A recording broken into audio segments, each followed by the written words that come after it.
Are you waiting for somebody? Hey, Mike, we'll see for sure you're gonna post more videos on YouTube. Oh, podcast service. What? No way. Let me just like, just like a brief.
Good evening.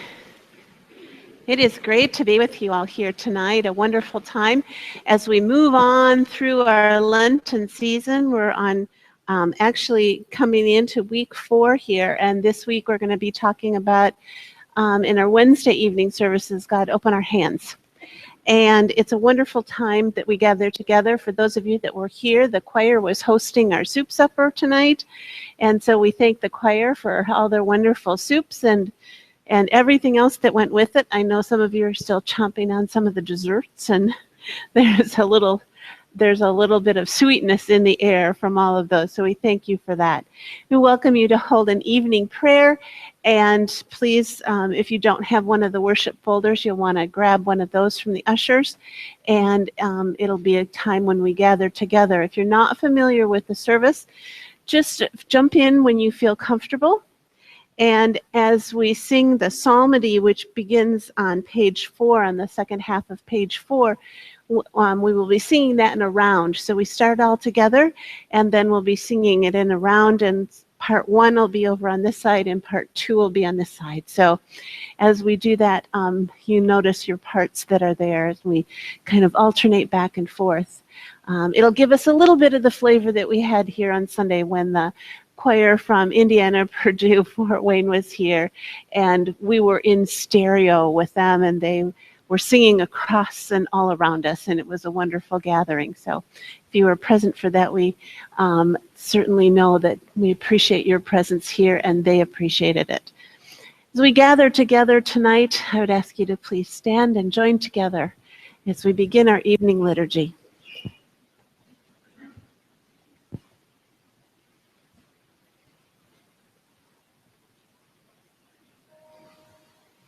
Jesus Christ, you are the light of the world.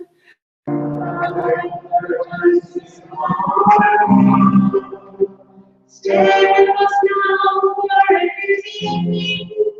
And the day is over. Let your lights cover the darkness. Shine in your people here.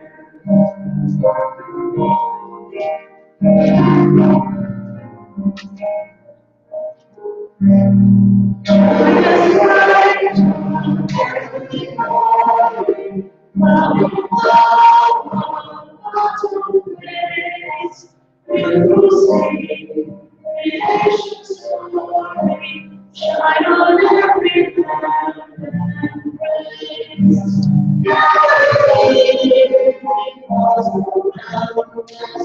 We shall rise our souls to God faithful, God of shadows, come and light our hearts in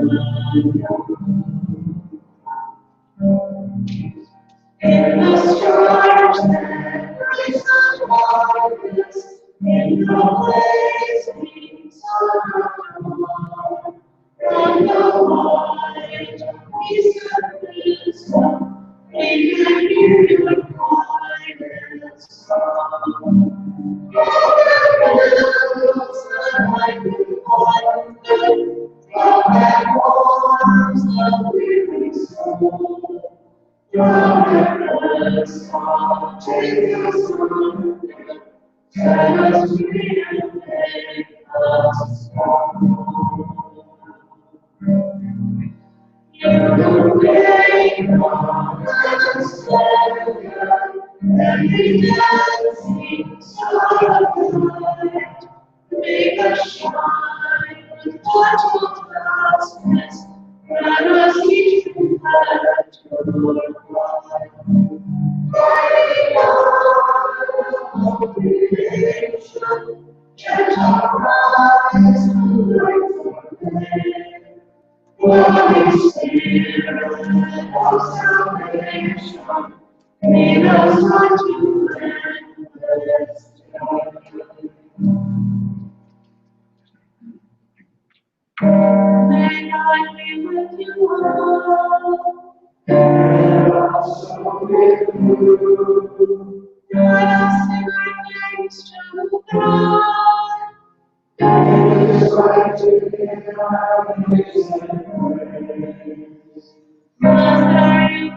creator of my universe, from all that light would be, by night and day.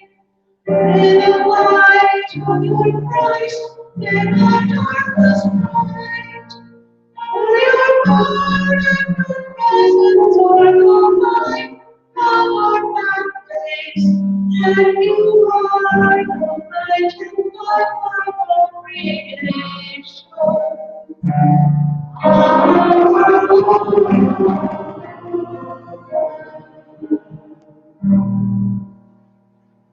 May be seated in the psalmody.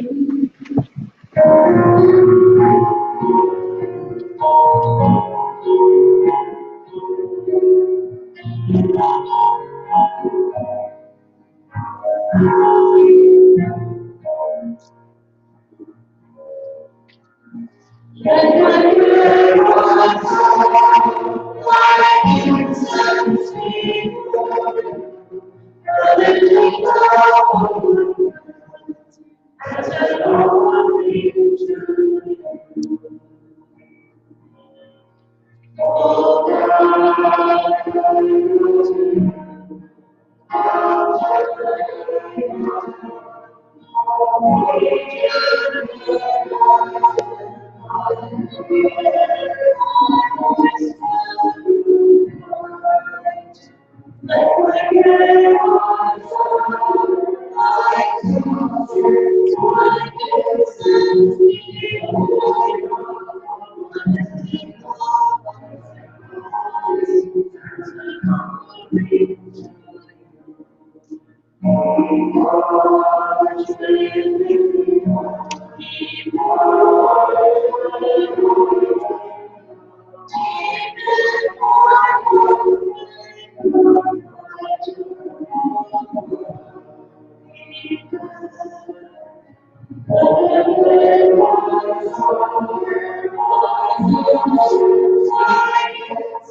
all praise to the Lord, all praise to the Lord, praise to the Lord, all praise be to Christ the Spirit.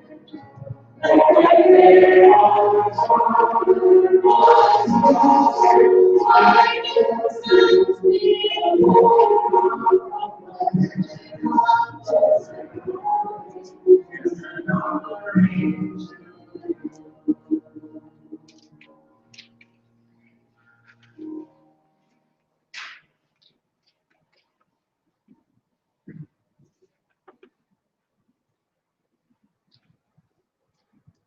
May our prayers come before you, O God, as incense.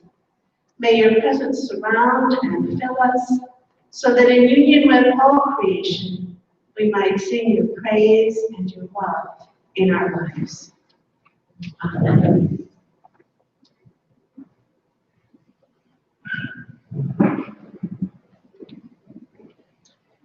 Dear friends, grace and peace to you this night in fullest measure through Christ our Lord.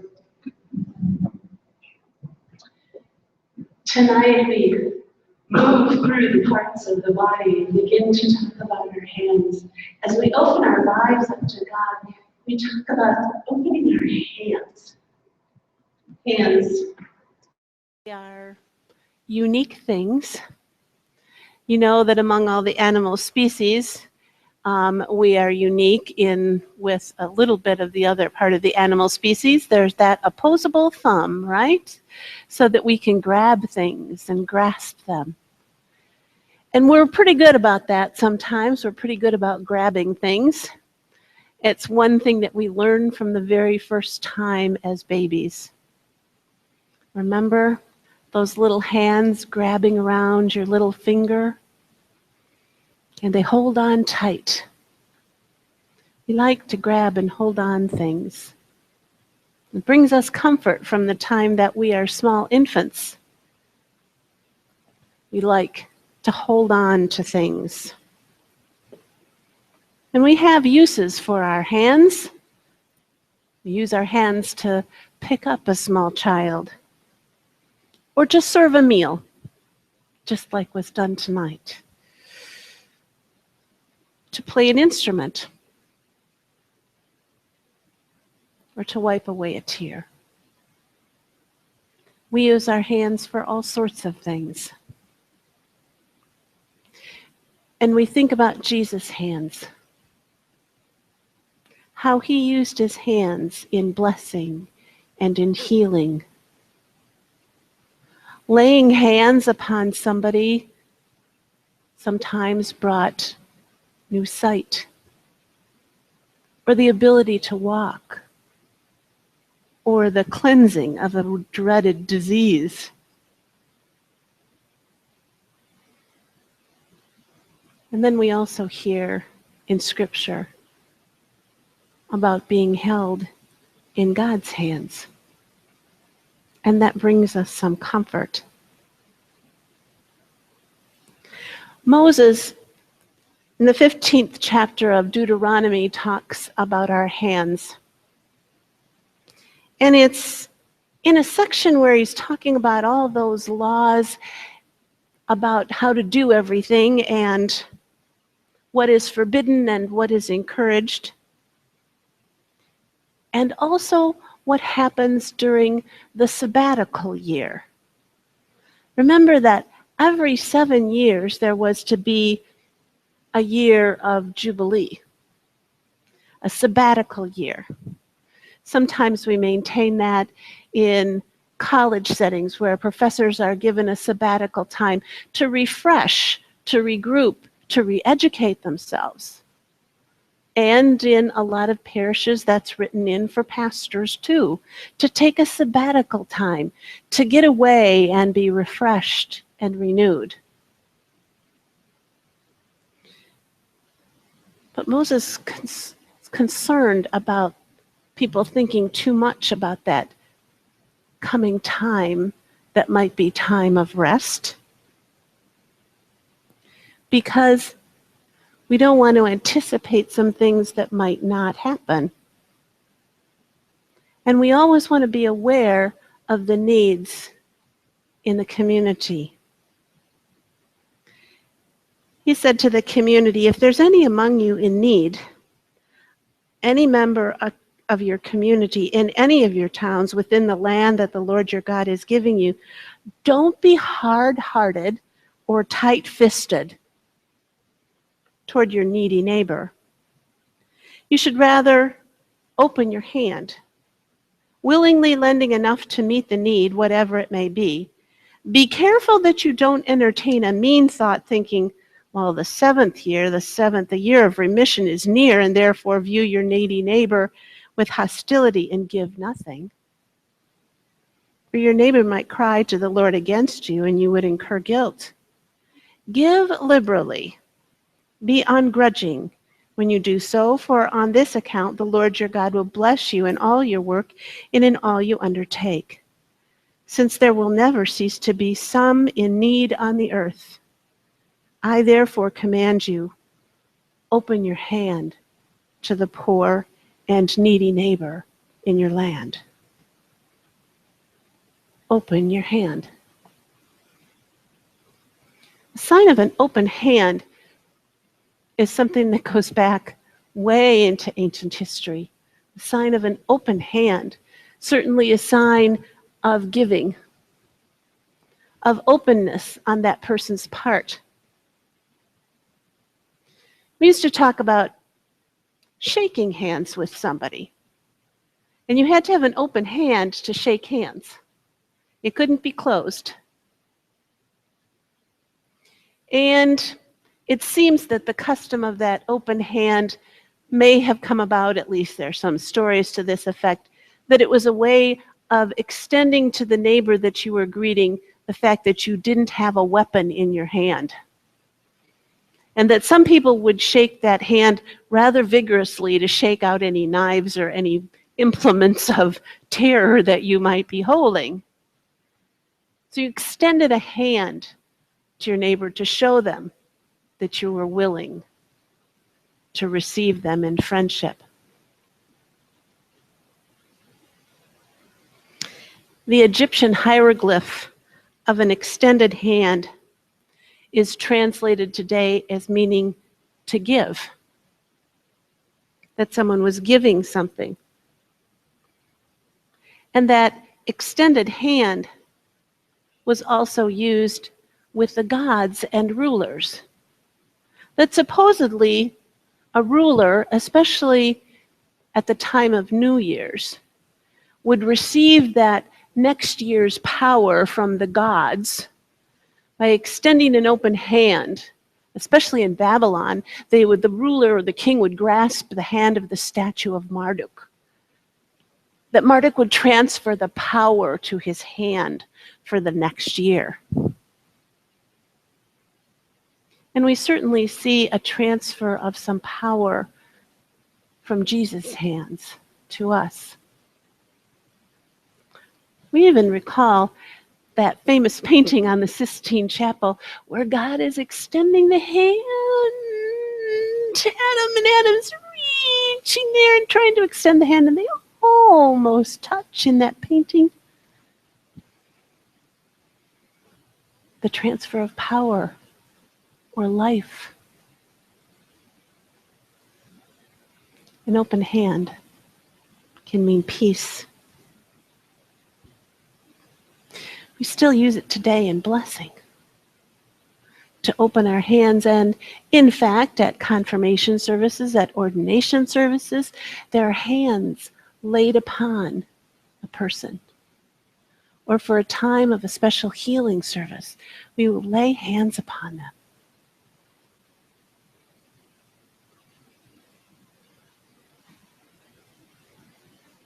Hands convey a lot of power.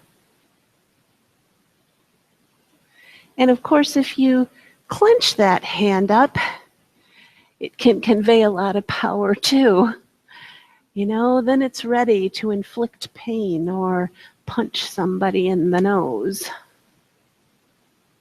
or grab on and hold tight.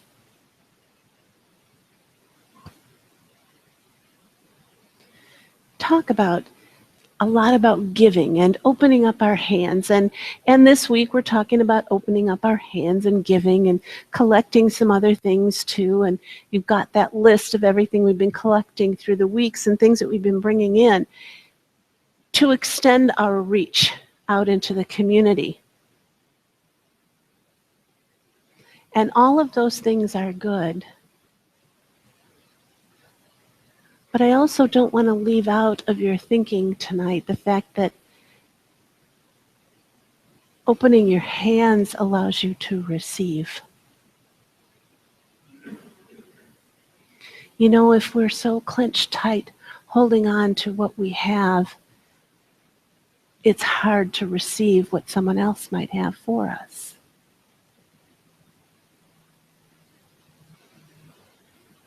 I think I've told you the example of it before where, there's a children's game that you play with all the clothespins in the bottle, and you can reach out and reach into the bottle or the jar and see how many you can grab out. But the problem is that the opening in the jar will allow your hand to go in, but it won't allow your fist to come out. Not after it's grabbed all of the things that you can hold on to there. So keep that image in your mind, because even to use what you have, you may need to release some of what you're tightly holding.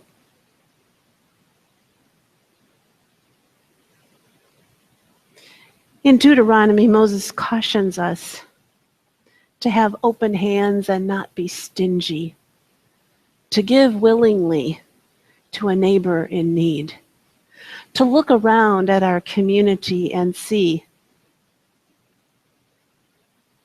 A couple of weeks ago, as I was at the continuing education event that I went on, the presenter asked us a question. And I think it's one that we need to ponder for quite a while.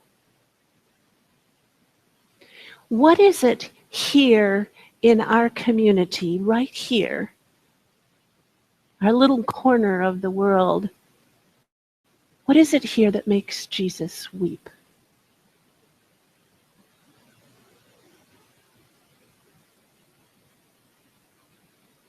What makes Jesus weep here today and tomorrow and last week and next week? Looking down at this little community, what makes Jesus cry? Because when we begin to start to answer that question, then we can see our neighbor in need. And then we can open our hands and begin to reach out.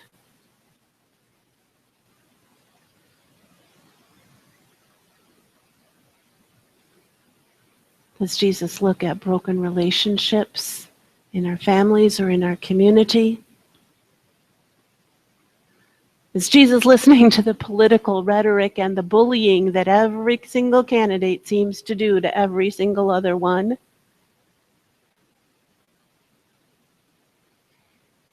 Is Jesus looking at our young people and crying because of involvement with drugs and alcohol or low self-esteem?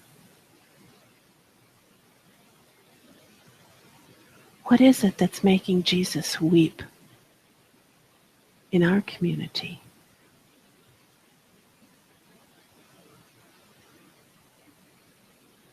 What is it that will make us reach out our hands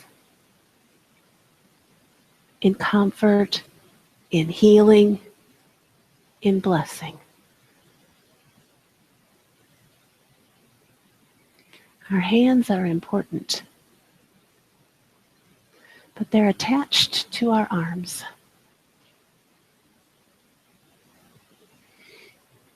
There's an old story about the picture of heaven and hell in one place. Two dining rooms. And as a person approaches the saints, they lead him into one room and see that people's arms have been tied to straight boards. And although they're in a dining room full of rich foods, they can't get it to their mouths because they can't bend their arms so their hands can reach their face. And everyone in the room is thinner and thinner and thinner because they cannot eat even in the presence of all the richness. This is hell, the saints explain. Being in the midst of good things and not being able to partake of them. They move on to the next dining room. And there they see the people in the dining room in the same situation with their arms straightened out and not able to reach. But the people are healthy and laughing and happy and fully fed. What's the difference? The visitor asks. And they said, look closely. Because they had learned to feed each other instead of themselves.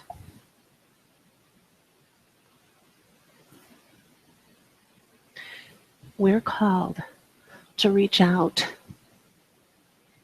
not just to be here to feed ourselves, but to reach out to those in need with our hands and our hearts and our minds, with our lives. Let's not forget. Amen.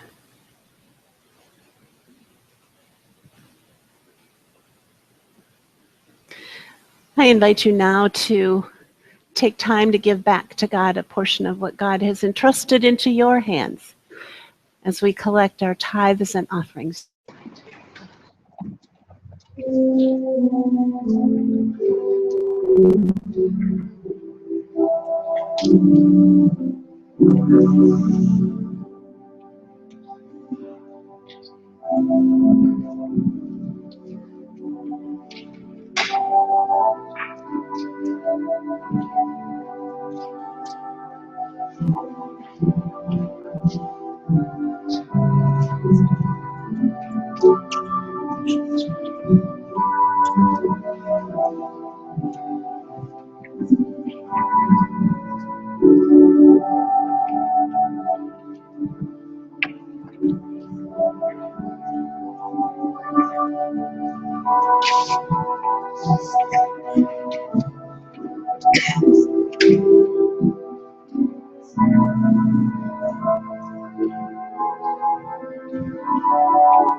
The service continues on page 8 of your worship book.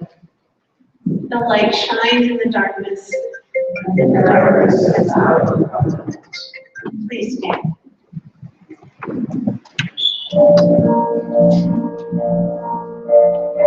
Angel went from God to a town of Nazareth, to a woman whose name was Mary. The angel said to her, rejoice, O highly favored, for God is with you. You shall bear a child, and his name shall be Jesus, the chosen one of God Most High. And Mary said, I am the servant of my God. I am to do your will. My soul praise the Lord, and my spirit rejoices in you. You can look on your servant here, and bless me all my life.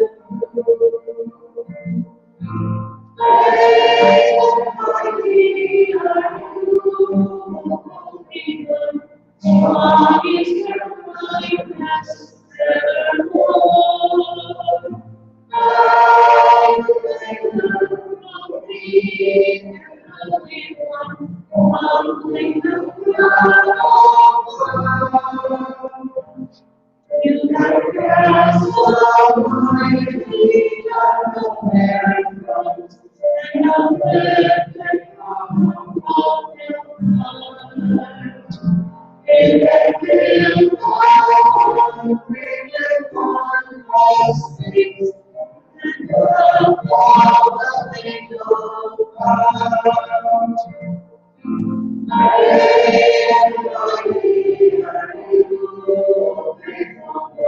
Strong is your justice,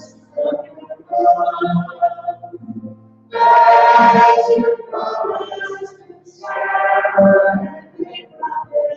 kindness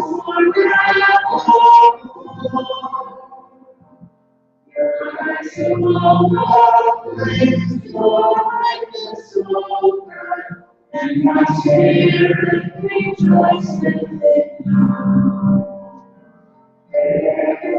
With marvelous servants here, and bless me all my life.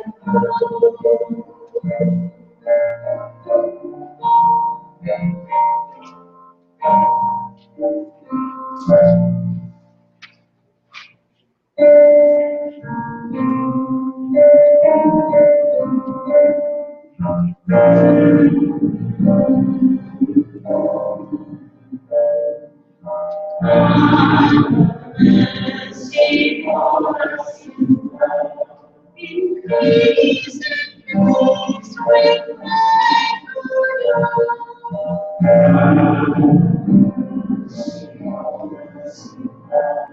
For peace and salvation we pray to you.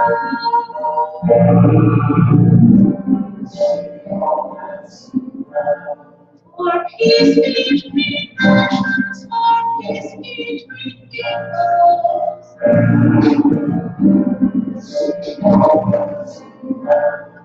For us who are gathered to worship and praise you.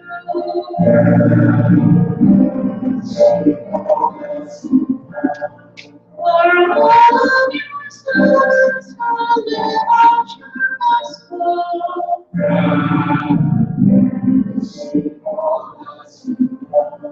For all those who govern and justice find their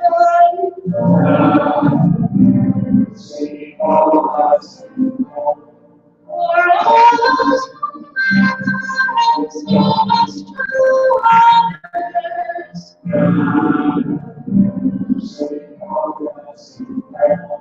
That whether that creatures or creation,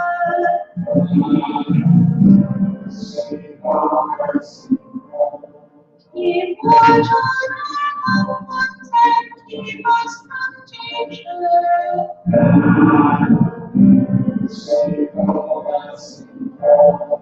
For all of you who rest in your mercy.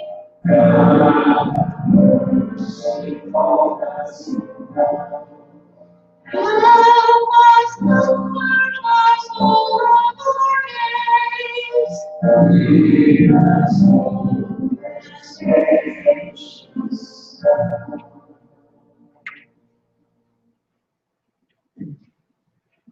Great and merciful God, source and ground of all goodness and life, give to your people the peace that passes all understanding, and the will to live your gospel of mercy and justice. Through Jesus Christ our Lord. Amen. God, remember us in your love and teach us to pray. Our Father in heaven, hallowed be your name. Your kingdom come, your will be done, on earth as in heaven. Give us today our daily bread. Forgive us our sins as we forgive those who sin against us. Save us from the time of trial, and deliver us from evil. For the kingdom, the power, and the glory are yours, now and forever. Amen. Let us bless our God. May God Creator bless us and keep us. May Christ be ever alive in our lives. May the Spirit of love be our guide and love for all of our days.